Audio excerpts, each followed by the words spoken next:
Childhood memories.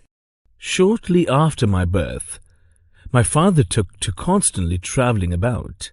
He would now and then come back home all of a sudden, and with him came foreign servants, with whom I felt extremely eager to make friends. Once there came a young Punjabi servant named Lenu. The cordiality he got from us would have been worthy of Ranjit Singh himself. Not only was he a foreigner, but a Punjabi to boot. What wonder he stole our hearts away. We had the same reverence for the whole Punjabi nation as for Bhim and Arjun of the Mahabharata. They were warriors, and if they sometimes lost, that was clearly the enemy's fault. Caged in the house as we were, anything savouring of foreign parts had a peculiar charm for us. This was also the reason why Gabriel, the Jew, with his embroidered gabardine, who came to sell attar and scented oils, stirred me so, and the huge Karbalis, with their dusty, baggy trousers and knapsacks and bundles, wrought on my imagination a fearful fascination. One day I was summoned upstairs to my father. How would I like to go with him to the Himalayas? I was asked. Away from the school and off to the Himalayas. Would I like it? Oh, that I could have rent the skies with a shout. That might have given an idea of the how. Our first halt was to be a few days at Bolpur. My cousin Satya had told us that getting into a railway carriage was a dangerous affair. The least slip and it was all up. Then one had to hold on to his seat with all his might. Otherwise, the jolt was so tremendous that one could get thrown off. Therefore, when we got to the station, I was all a-quiver. So easily did we get into a compartment that I felt the worst was yet to come. When we made an absurdly smooth start without any semblance of adventure, I felt woefully disappointed. The train sped on. The broad fields with their blue-green border trees and the villages nestling in their shade flew past in a stream of pictures which melted away like a flood of mirages. It was evening when we reached Bolpur.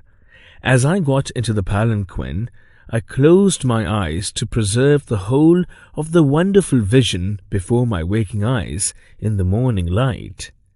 Though I was a mere child, my father did not place any restriction on my wandering.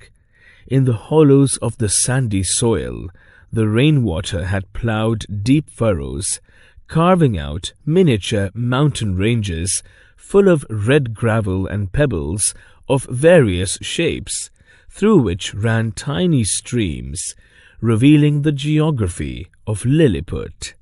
From this region I would gather many curious pieces of stone and take the collection to my father. He never made light of my labours. On the contrary, he waxed enthusiastic. "How wonderful!" he exclaimed. "Wherever did you get all these?" "There are many more. Thousands and thousands," I burst out. "I could bring as many every day." "That would be nice," he replied. "Why not decorate my little hill with them?"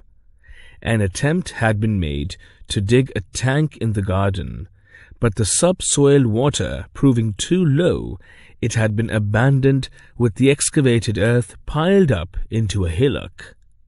On top of this height, my father used to sit for his morning prayer, and as he sat, the sun would rise at the edge of the undulating expanse which stretched away in front of him. This was the hill he asked me to decorate. In one of the ravines I came upon a spring water pool which overflowed as a little rivulet. Here I saw tiny fish battling their way up the current. "I found a lovely spring," I told my father. "Couldn't we get our bathing and drinking water from there?" "The very thing," he agreed. sharing my rapture, and gave orders for our water supply to be drawn from that spring. We left Bolpur, and making short halts at Allahabad and Kanpur, now Kanpur, we stopped at last at Amritsar. The golden temple of Amritsar comes back to me as a dream. Many a morning I accompanied my father to this Guru Darbar of the Sikhs in the middle of a lake. There the sacred chanting resounds continually.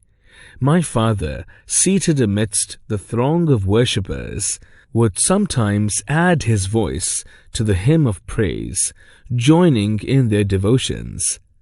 The worshippers would wax enthusiastically cordial, and we would return loaded with the sanctified offerings of sugar crystals and sweets. We stayed about a month in Amritsar, and towards the middle of April started for the Dalhousie hills, the terraced hills, as we went up in a jumpan, were all aflame with the beauty of the flowering spring crops. My eyes had no rest the livelong day. So great was my fear lest anything should escape them.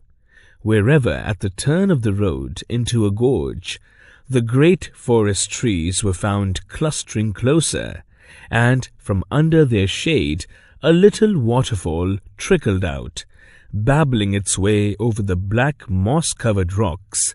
There the jumpan bearers would put down their burden and take a rest. The house we had taken at Bakrota was on the highest hilltop. My father was not at all nervous about letting me wander about freely even here. Some way below our house there stretched a spur thickly wooded with deodars. Into this wilderness I would venture alone with my iron-spiked staff.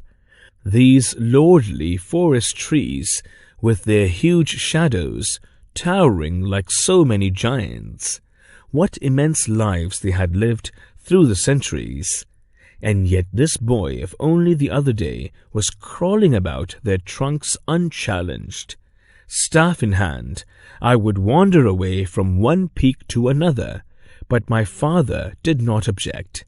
To the end of his life, I have observed, he never stood in the way of our independence.